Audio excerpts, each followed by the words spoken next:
Hey everyone, thanks for joining me again on the channel. We are discussing recovery after having surgery for thoracic outlet syndrome. And this is my 8-month update. I hope you enjoy it. As far as my recovery, I can say that I am doing definitely a lot better than I did prior to surgery. So prior to surgery, I was having trouble doing just activities of daily living. I had trouble washing dishes, chopping food up to like vegetables or meat to be able to cook. I had trouble cooking as well. I could possibly hold a pan maybe about that size. Otherwise, I did not have the strength to be able to lift it up and carry it. Now able to do that, able to wash dishes, able to wash clothes, fold laundry, sweep and mop again. I never thought I'd be grateful to be able to do those kind of things, but even though granted I don't have a huge home, before I could maybe sweep a 10 by 10 space in my home. Now I've been able to sweep the entire house as well as mop the entire house in succession without having stops. Granted, I still have a little bit of soreness in doing some of those daily activities. So it's really about listening to your body, and everyone's recovery time is going to be different. I did have a round of PT back in February or March, and then I had PT that was stopped because of the pandemic. Then I restarted PT back in June and it extended to the beginning part of July, and that second round of PT actually helped a lot. I do have days, sometimes a week or two span, where I do have quote unquote flare-ups, and this is due to a lot of muscle tension still, even 8 months later, a lot of muscle tension that I'm having to deal with because of the non-use of my arm during the times that I had extreme pain and I just couldn't. So a lot of what I'm doing now is more preventative kind of parameters to be able to help prevent flare-ups. And when I'm talking about flare-ups, we're talking about severe pain in the mid-back. So I sometimes will get tension here in the neck, and then I would sometimes feel pain from the front, like where the rib was resected, translate to the back with a pain or a burn, and then sometimes even some pain under here or on my sides. So some things that I have been doing when it was safe was going for massages. If it is, budget friendly for you, I do recommend it. Especially if you're starting to feel everything kind of tense up, because then you have tendencies to do incorrect posture to compensate for that pain. Especially if you've been in pain for a long time, your body is naturally going to try to find a way to get rid of it. So I recommend doing massages if you can. I do deep tissues somewhat regularly, especially if I feel the pain acting up. I do notice with weather changes, oddly enough, when older people are complaining that their knee aches right before it rains, I have experienced that with the surgery. So when I had surgery, I noticed I had like a pain, ache, dull ache, sometimes burning within my chest, and I get that same kind of pain whenever the weather changes. So being able to look out for the weather actually helps you to kind of keep an eye on it and do more preventative stuff to be able to prevent it. When the pain does get really bad, I'll usually take naproxen that was prescribed to me a while back. You could do an ibuprofen if it's safe. Normally we don't do ibuprofen every single day because ibuprofen can actually inhibit that healing process. You can also use acetaminophen, generic Tylenol, as needed. But what I try to do is avoid using medication until it's absolutely necessary, because I don't want my body to become dependent on using pain medications to be able to deal. That being said, there are some products that I have purchased that have helped. First off, I do use a cervical Pillow, which I don't have in front of me right now. As you can see, I'm in my office. A cervical pillow, so it's a regular pillow, but it has an indentation in the middle for your head to be cradled, and then it's usually with more of a cushion on the ends so it can support your neck.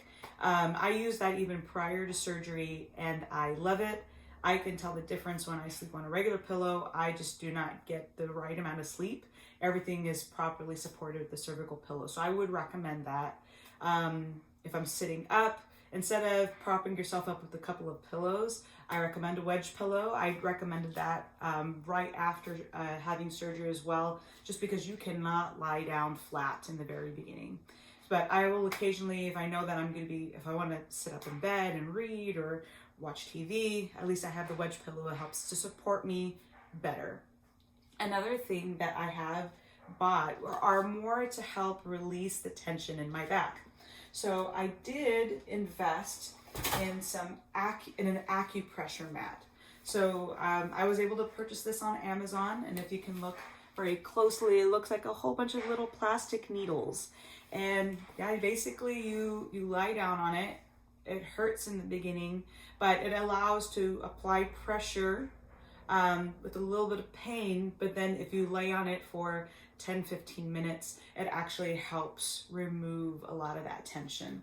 The one that I bought also came with a pillow that came with it. So especially if you're having a lot of tension in the neck, especially like when you're doing trigger point therapy, you apply pressure for an extended amount of time, and it ends up releasing that tension from the muscle. So when it gets really, really bad, I do use this. If you've never used an acupressure mat before, I recommend use it with a shirt.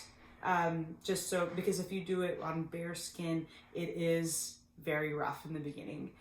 So you can work your way up to it, start with the shirt, and then when you get a little bit more used to it, then you can do it on bare skin, because you do get the best effects when it is on bare skin.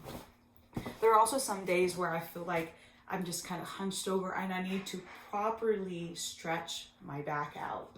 And I was also able to find one of these kind of back stretchers.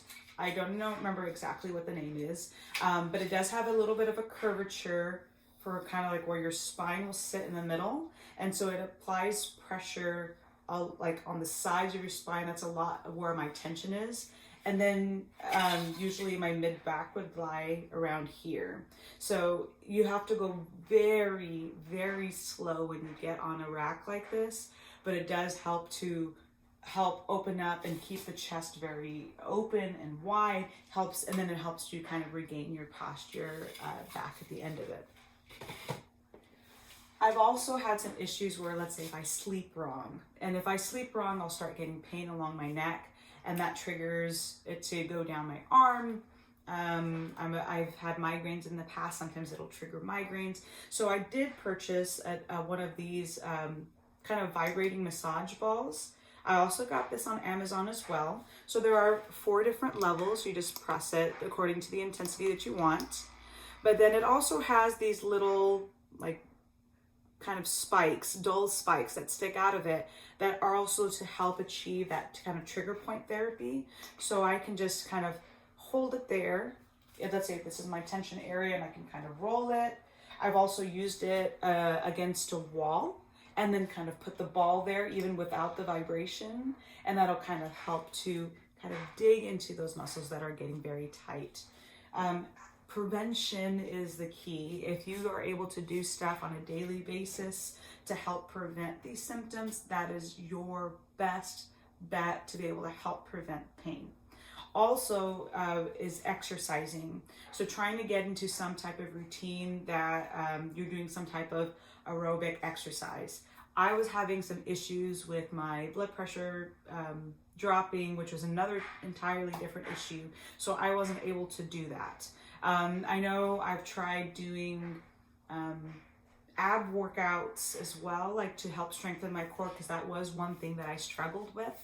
And when you're doing any of those, I usually recommend you do it the reverse way. So instead of, let's say if you're doing a crunch or a sit-up, instead of going up this way, going upward, I would actually keep my back down and then lift my legs up.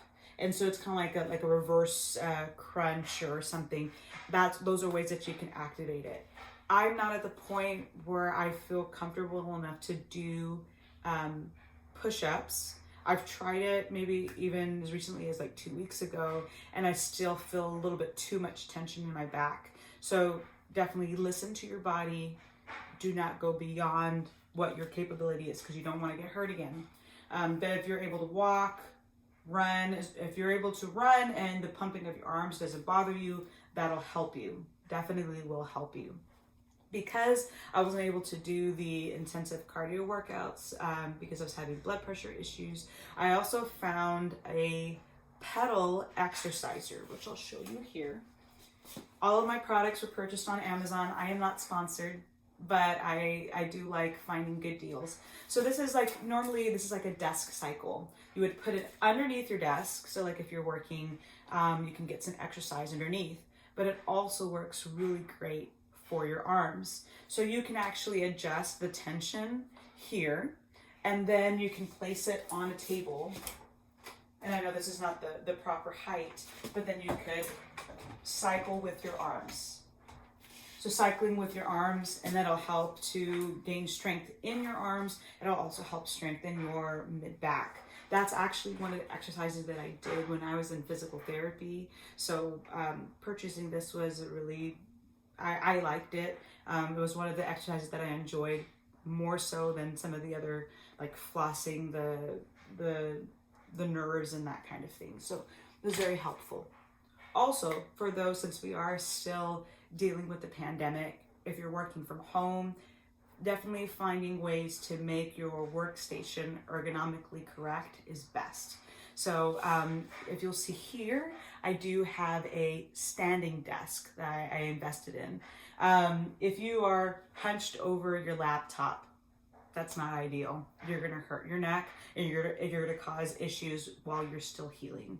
So I have a standing desk that I also got from Amazon, which was budget friendly. It wasn't $500+ or anything like that. But it gives you the option of, you can sit at your desk, and it has to have an extra space for your keyboard, or you can lift up with these kind of like spring-loaded levers to lift it up to whatever your height is and use it. I also purchased a mat, an anti-fatigue mat, because when you are standing, it does make a difference. But so I notice if I'm getting very, very tense, making the transition to actually standing up and working helps a lot. And you can actively work on engaging your core, tucking in your stomach, keeping your shoulders back, and then keeping your chin up and facing how you need to at the work desk. So finding all of those kind of things to help you. Also, when you're sitting down, you need to have, if your feet don't touch the floor properly, you need to have kind of a footrest to keep it so you're at like a 90-degree angle with your legs. So having all of those kind of things built up have helped me a lot. Looking at it overall, I'm very grateful that I had this surgery. I'm hoping that your surgery or situation is very successful. Again, I want to thank you for watching this video. Make sure to like, subscribe to the channel. I will be doing more updates as time goes on. I know that's what I wanted to know. How am I going to be doing a year from now, 5 years from now? So I'm going to provide you all the information that I can. If I have more follow-ups with my physicians, surgeons, anything like that, I'll keep you posted and let you know what they say. If you have any questions, feel free to put them below. I'm trying to be very responsive with messages, get back to you as soon as I can. And if I don't have an answer, maybe somebody else that's watched this video can help answer the question. Let's make this a discussion. We can make this as a forum unofficially underneath this video. And I wish you the best. Have a good one.